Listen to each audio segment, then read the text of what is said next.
Pemirsa, Serikat Petani dari beberapa daerah turun ke jalan menuntut percepatan reforma agraria demi hak mereka terjamin oleh negara.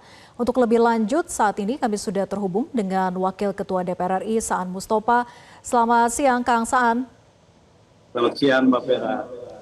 Ya, Kang Saan, setelah menerima aspirasi Serikat Petani terkait reforma agraria, langkah konkret apa sebetulnya yang sudah ataupun akan segera diambil oleh DPR untuk mengawal penyelesaian konflik agraria yang struktural dan kronis ini, Kang Saan? Ya, ada setelah kita mendengar dari KPA, dari para serikat petani yang datang ke DPR pada saat Hari Tani Nasional 24 September yang lalu, dan kita mendengar semua apa yang mereka sampaikan. DPR akan menindaklanjuti apa yang menjadi hasil kesepakatan antara DPR, pemerintah dalam hal ini diwakili beberapa menteri, dan juga dari konsorsium pembaharuan agraria dan para serikat tani. Yang pertama, DPR dan pemerintah nanti akan merumuskan terkait dengan soal peta kebijakan satu peta ya, plus mendesain ulang terkait dengan soal tata ruang. Karena tata ruang ini harus komprehensif, terintegrasi dari pusat sampai ke daerah.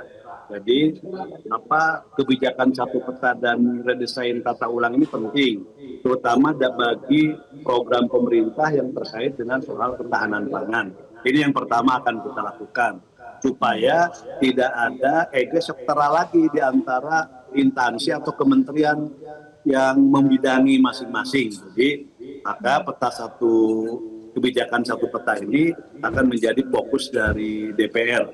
Yang kedua, dari apa yang mereka minta terkait dengan lambannya proses reforma agraria, karena memang tadi ada kendala terkait dengan lintas kementerian, lintas lembaga, dan itu membuat kolaborasi dan sinergi antar lembaga tidak terjadi, bahkan yang muncul adalah ego sektoral masing-masing. Mereka meminta agar dibentuk yang namanya Badan Pelaksana Reforma Agraria Nasional, yang tugasnya bukan hanya mengevaluasi, tapi juga menyelesaikan dan mempercepat proses reforma agraria, karena ini terkait juga dengan program-program prioritas pemerintah, terutama soal ketahanan pangan. Jadi, karena ini kewenangannya di pemerintah, presiden, maka DPR akan menyampaikan terkait dengan hasil diskusi antara DPR, para menteri dan konsorsium pembaharuan agraria dan para serikat petani kepada Presiden terkait pembentukan Badan Pelaksana Reforma Agraria Nasional. Ya, sudah ada wacana ke arah sana, keseriusan untuk membentuk badan pelaksana begitu ya, untuk menuntaskan kasus-kasus dan juga reforma agraria ini secara implementatif. Tapi dari sisi DPR sendiri, apakah juga akan mengevaluasi kinerja dari masing-masing kementerian terkait, Kang Saan? Ya, tentu kita meminta nanti dalam soal pengawasan apa yang menjadi kesepakatan dan komitmen bersama itu diawasi oleh komisi-komisi terkait. Bahkan dari hasil dengan para menteri dan juga serikat petani dan konsorsium pembaharuan agraria, DPR akan menindaklanjutinya yang ketiga dengan pembentukan pansus. Jadi akan ada panitia khusus terkait dengan soal pelaksanaan dan penyelesaian bukan hanya konflik agraria, tapi juga terkait dengan soal reforma agraria secara nasional.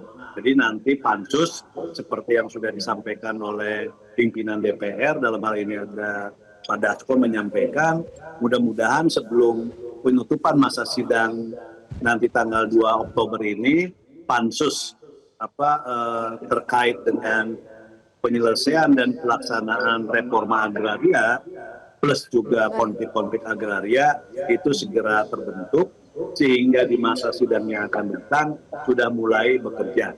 Jadi pansus ini menurut saya penting dan strategis kita untuk segera menyelesaikan berbagai persoalan terkait dengan Baik. persoalan agraria. Ya, sebagai langkah serius dari DPR akan dibentuk pansus dalam waktu dekat. Kita nantikan bagaimana hasil kinerja pansus ke depannya. Terima kasih Wakil Ketua DPR RI Saan Mustafa sudah bergabung bersama kami di Metro Siang. Selamat siang Kang Saan.